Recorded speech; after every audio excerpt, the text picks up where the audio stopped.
Greetings and welcome back to the CBMW Podcast, your weekly inoculation against progressive self-expressionism, helping to keep your biblical immune system ready to wage a war against every ideological virus. I'm Jonathan Swan, executive editor of Icon, a journal for biblical anthropology. We have a special episode today, a full biblical worldview booster for you.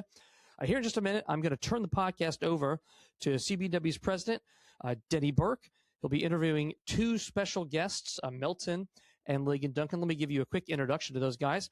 Melton Duncan is ruling elder at Second Presbyterian Church in Greenville, South Carolina, where he serves as clerk for the Calvary Presbytery in the PCA, the Presbyterian Church in America. His brother, Lig and Duncan, is a teaching elder in the Mississippi Valley Presbytery.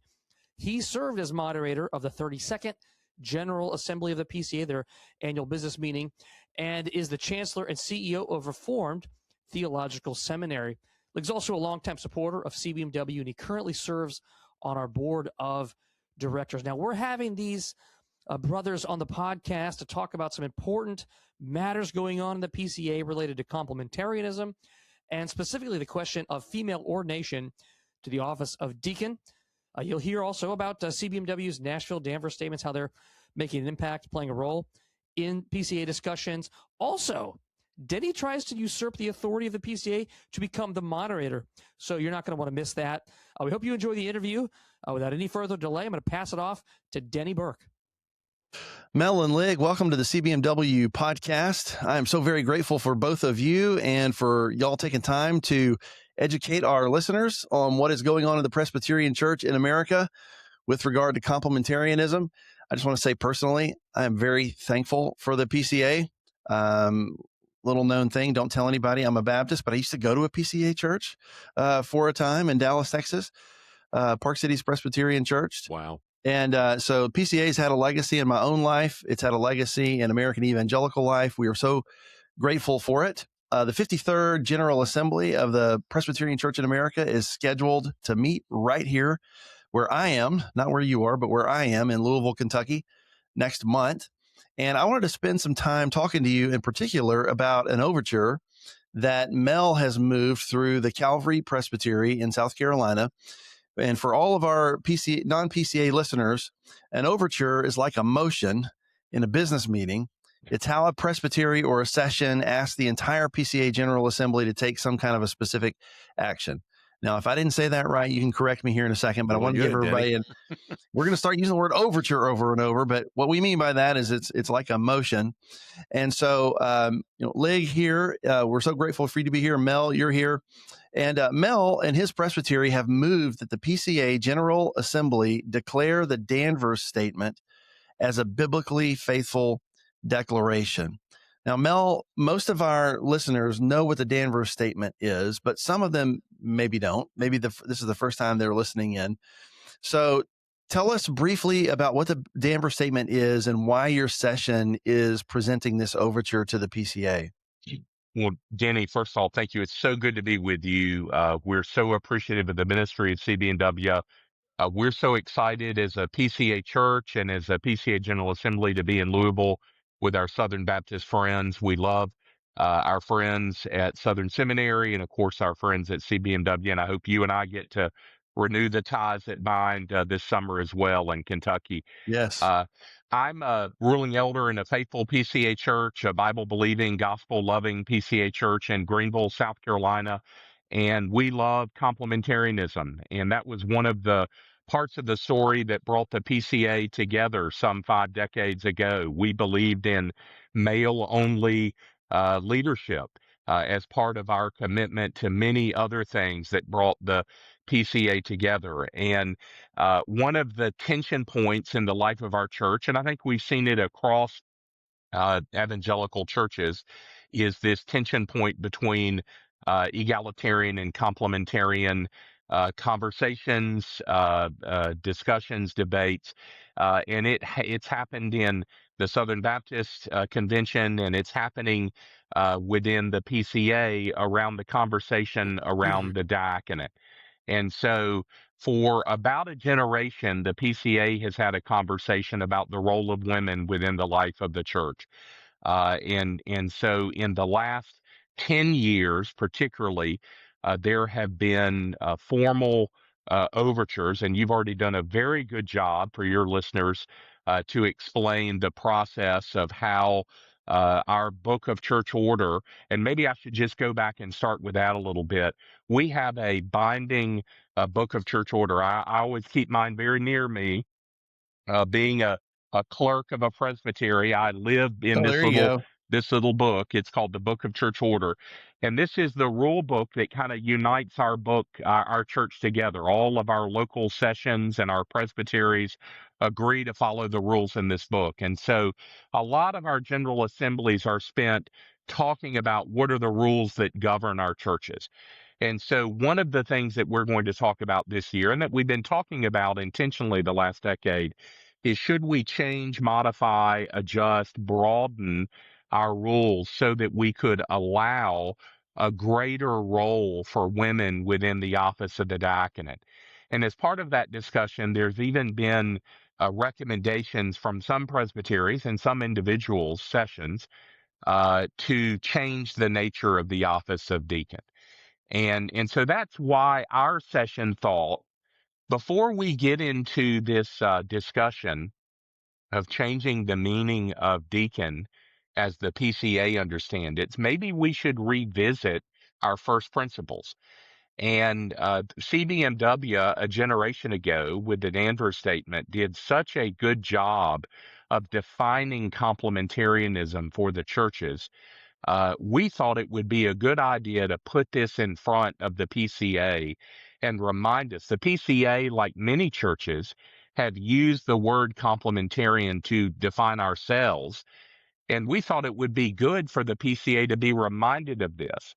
And so we overtured our presbytery, and our presbytery had a robust discussion about whether we need to do this. Being Presbyterians, Denny, we're always quite confident that our Westminster standards are sufficient to handle every theological discussion, and I'm quite confident to say it is. But in this instance, we felt like it would be helpful to remind the church that we should commend this document as part of this discussion. And maybe I could pitch it over to Ligon to talk about why and the depth of this. But the idea is simply this: if we're going to spend essentially this assembly talking about whether we should or shouldn't have women deacons, let's have a discussion ahead of time about what PCA complementarianism looks like. So Lig, how has the PCA traditionally practiced complementarianism? What does that look like with respect to who the PCA recognizes as office holders or who they ordain? Great question, Denny. Number one, as Mel has already hinted at, the ordination of women to church office was one of the animating reasons for the formation of the PCA. About a decade before the PCA existed, what was then called colloquially the Old Southern Church, the PCUS, which merged with the Northern Presbyterian Church, the PCU, to become the PCUSA in 1983, had started ordaining women to the office of pastor and elder. And that was one of the things that the founders of the PCA saw as tangible evidence of departure from the authority of Scripture, because the amount of gymnastics that you have to do to get from "I do not permit a woman to teach or hold authority" to "I do allow a woman to teach and hold authority" it just eviscerates the authority of Scripture, that kind of exegesis. And so all of our founders would have been committed to only qualified men serving in the office of pastor and elder. And almost all of them, I don't know any of them who would have varied on deacons. Now, you and I know a lot of wonderful complementarians that hold to deacons, to women being able to serve in the office of deacon. But in the PCA, we have always had all offices, all ordained offices, and ordination's another question, but Yeah. all ordained offices have been all male, and it's been a matter of scriptural conviction. And I think that if you look back at the beginnings of the Council on Biblical Manhood and Womanhood, there were a number of PCA folks that were involved in CBMW at the very beginning because of scriptural convictions about what came to be known as complementarianism. And we could talk about George Knight, and we could talk about Peter Jones, and many, many other PCA folks that were involved in CBMW from the beginning, because this was an animating principle for what brought the PCA into existence. And I think just like, and I'm probably jumping the gun on this, but just like the Nashville Statement signaled to the PCA that the PCA did not want to be involved in a departure from the traditional Christian understanding of gender roles in marriage, gender, sexuality.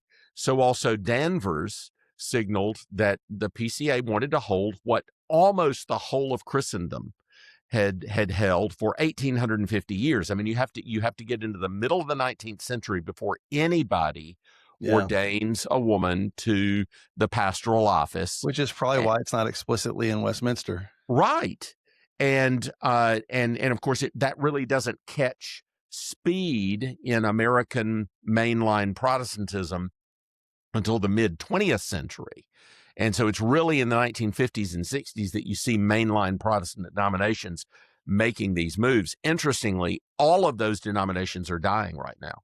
Absolutely. Yeah. The only place where you see growth and women ordained to pastoral ministry and to the other offices is in the charismatic and Pentecostal movement. And I think there are actually reasons why that is. But the PCA has always, like our brethren in the Southern Baptist Convention, have always, because we're committed to inerrancy, because we're committed to inspiration and the authority of Scripture, we're committed to qualified men serving in the offices of pastor and elder, and in this case that we're talking about in the PCA right now, deacon.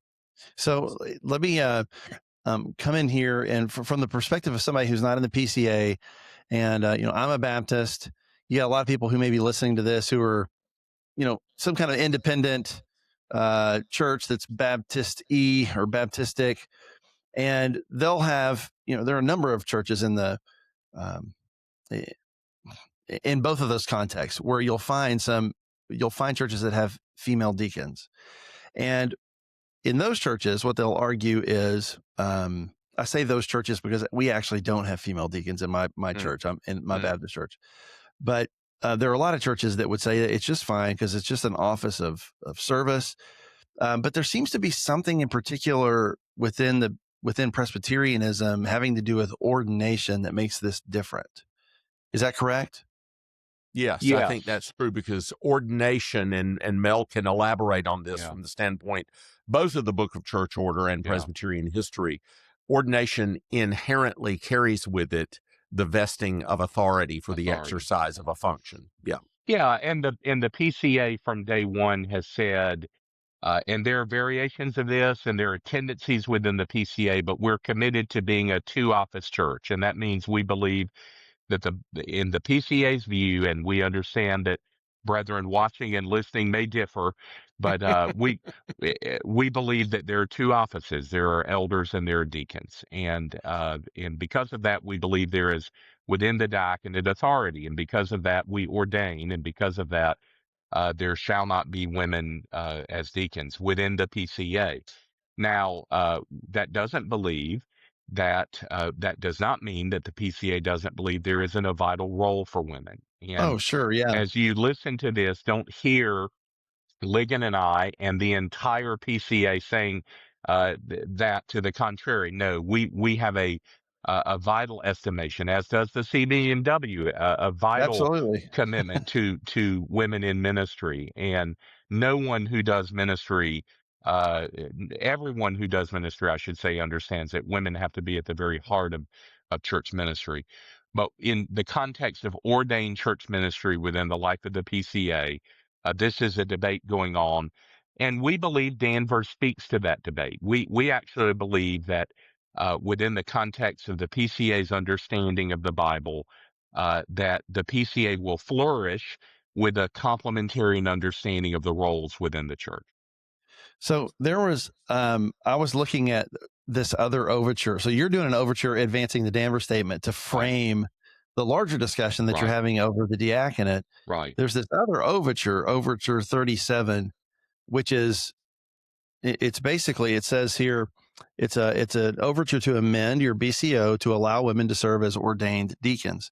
Right. You could call that, if we're door number 1, you could call that door number 2, Denny.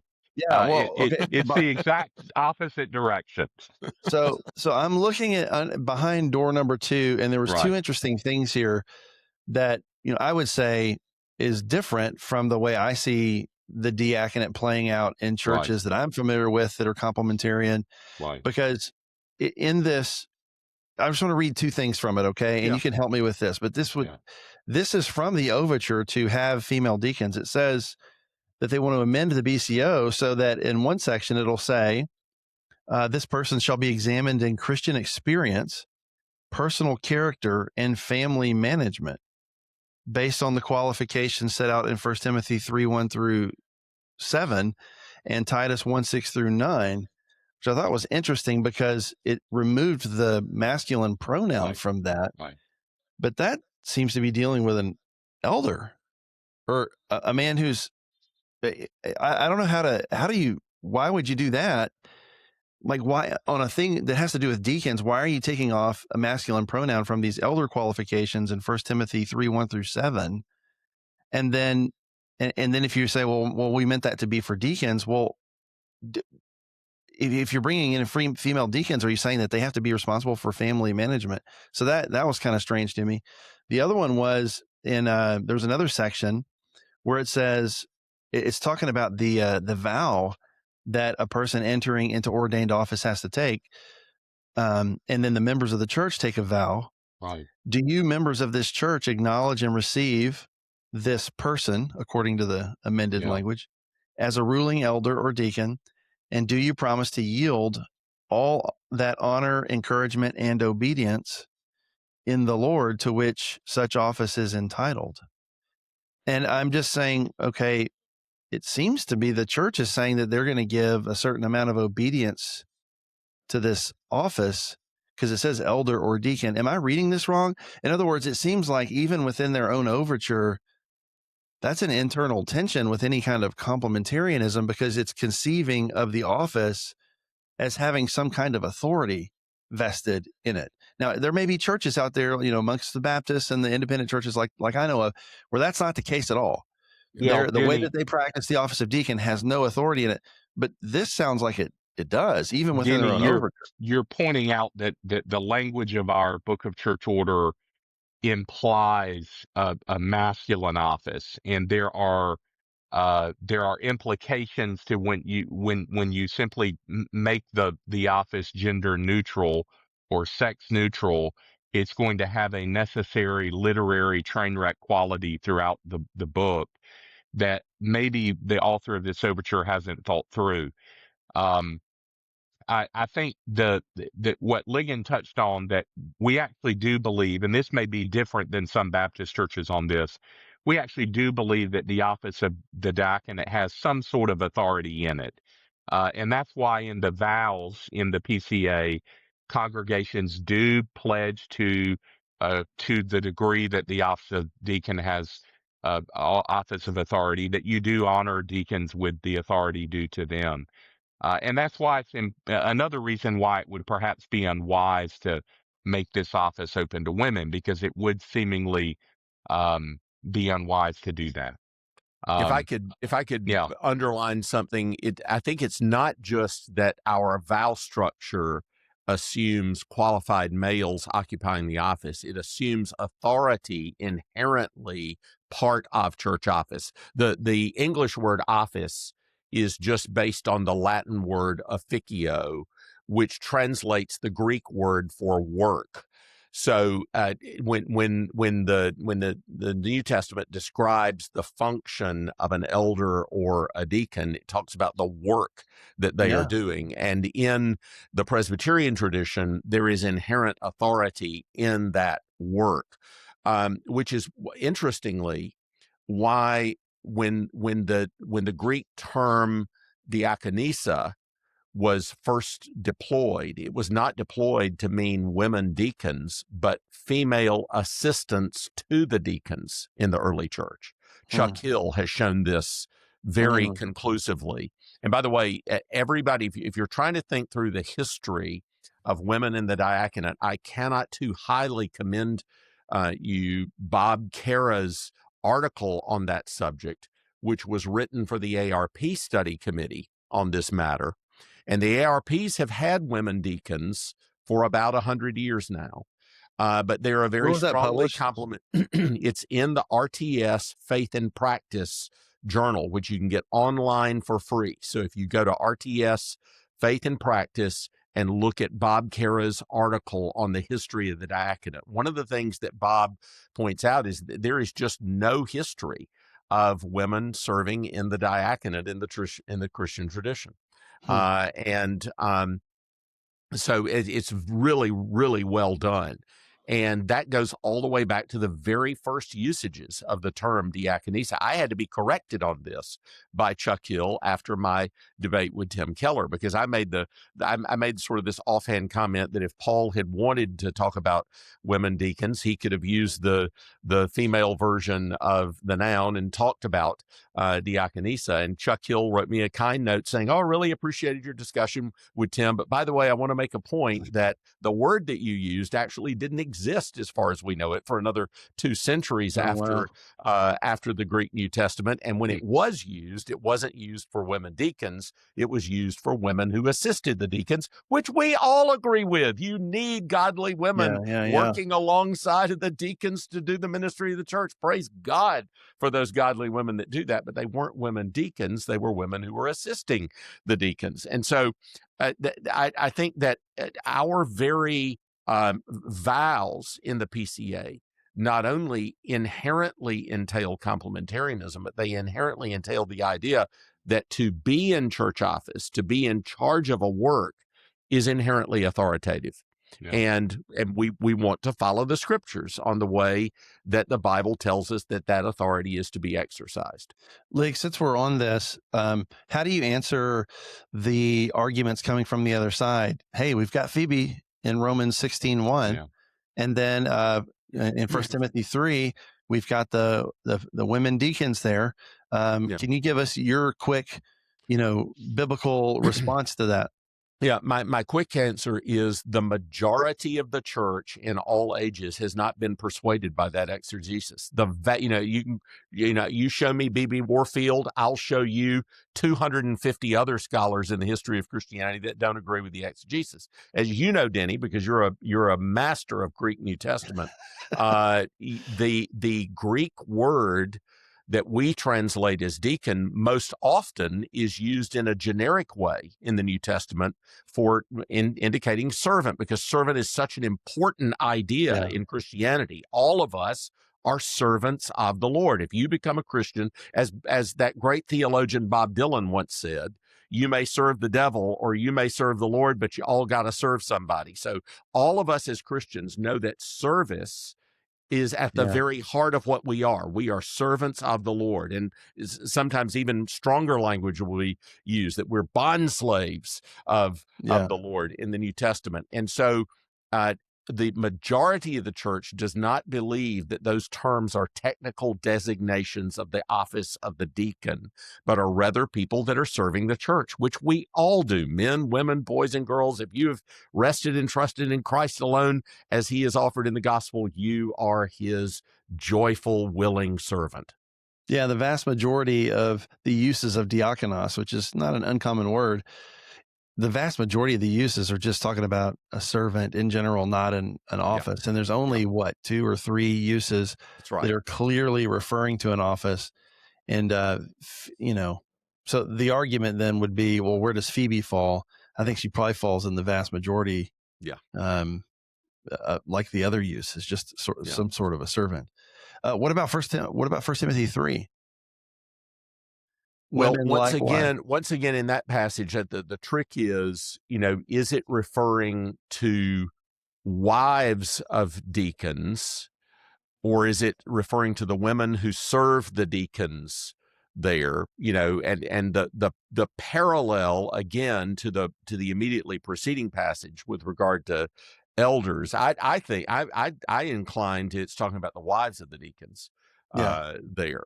But there are different ways that you can explain the usage in 1 Timothy 3. Yeah, and really, I don't know if deacon would occur to anyone unless you were already reading Romans 16:1 into that, because the word deacon's not there. Yeah. It's just the word for women. Yeah. And people are assuming that they're just female deacons, but it doesn't call any woman a diakonos there. Well, that's really helpful. So I'm happy for both of you to weigh in on this. So either one of you here, but what does this say? I mean, how does this discussion in the PCA, how is it similar to what's going on, say, in the SBC with the law amendment and other things? Are there similar currents going on that you feel like you're addressing here? Yeah, I do think there are similarities. I think that our BCO discussions, Book of Church Order discussions, we've had a number of discussions through the overture process that you so clearly and accurately described at the begining of this episode. Over the last number of years, some Can I be the moderator? Us to have more. You could. You do a great job, Denny. Some asking us to have more latitude in this area. Yeah. Some looking for clarity and boundaries. And every time it's come up in the last 10 years, clarity and boundaries have won and latitude has lost. And by the way, my prediction for all of the overtures that are asking for more latitude is that they will lose. If they have been like, if the General Assembly is like it has been for the last 10 years, and especially the one that you just read, I don't think you could find 2% of the PCA that would agree with the articulations that you've just read, especially in the whereases, in the justification clauses that overture. That has not a snowball's chance in the infernal regions on the floor of General Assembly or in overtures. That will be roundly defeated. But I think that the overture processes that we've been going through have been the PCA's version of the law amendment discussions in the SBC. And I hope that the SBC will come to clarity is the friend of unity. And when you hide behind vagaries, you actually create dissension in a body. And the more clear we are on this, the more helpful it is to promoting church unity. And I think that's very important for both of our particular ecclesiastical fellowships to realize right now. Mel, your session overtured the Nashville Statement several years ago, back in 2019, I believe. Yeah. Why did you do that, and what's been the response, and how do you think that relates to this current effort? The same reasons we're overturing Danvers. We were concerned about tendencies within the life of the PCA. You probably remember the revoice controversy that originated in what is now blessedly a former PCA church in St. Louis. It was a group of folks who were promoting so-called Side B gay Christianity. Greg Johnson and the Memorial Presbyterian Church brought together some folks who were promoting this idea, and it really shook up PCA people. It took us a long time to understand what they were teaching. We were so grateful for many of the articles, Denny, that you wrote and CBMW wrote on that.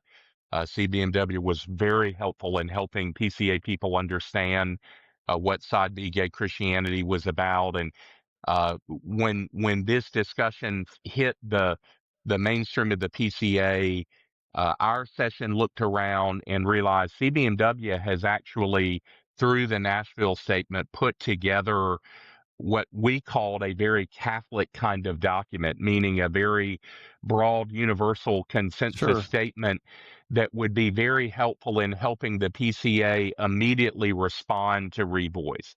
And so just like we're doing with Danvers, we sent this the Nashville Statement to our presbytery, our Calvary Presbytery, which is a very conservative presbytery. God bless Calvary Presbytery. Immediately endorsed it and sent it up to the General Assembly. And Ligon and Harry Reeder and my pastor Rick Phillips and Kevin DeYoung and others spoke in favor of the Nashville Statement. I was privileged to read it on the floor at my daughter Frances's suggestion. Rather than make an argument for it, she said, "Dad, why don't you just read the thing?" And that, I think, had great effect, because I think many people in the PCA world had that was the first time they had actually been exposed to it. And I think it had a great effect, Denny. I think there are a lot of Christian. What I like to say about Revoice was, with respect to Revoice, there was not a Sunday school teacher in the PCA that was confused about Revoice. Once they understood the teaching of Revoice, people understood that was not good. Now, they might not have understood technically why it was wrong, and they needed some help articulating how to teach how to articulate against it, but they knew that was not right. And CBMW and the Nashville Statement was such a great response to that. So, our session thought that the Nashville Statement was a great way to respond to that. As you may remember, our General Assembly put together a Human Sexuality Study Committee report. Kevin DeYoung, Tim Keller was a part of that. And that was a deeper response that was uniquely PCA, super helpful. I think CBMW has interacted with that through this podcast and others. Ligon was involved in that as well. And so that was a super, helpful way to go deeper on this. My hope is that this Danvers Statement, I'm not saying we're having an egalitarian crisis in the PCA. That's not what I'm saying. But we are having a conversation that is infused with egalitarian tendencies in the life of the church right now. And I think Danvers would helpfully reset this discussion. I think it's been a while since Danvers has been in front of the PCA or in the life of the PCA. And I think it would be good for us to remember our first principles as we discuss an issue that is teeming with egalitarian tendencies. Well, that's so helpful. Thank you, Mel. Thank you, Lig, for this. I look forward to seeing you here next month, and we'll be praying for you and praying for the Presbyterian Church in America as you guys are meeting here in Louisville. Until then, God bless you both, and thank you for being on the podcast.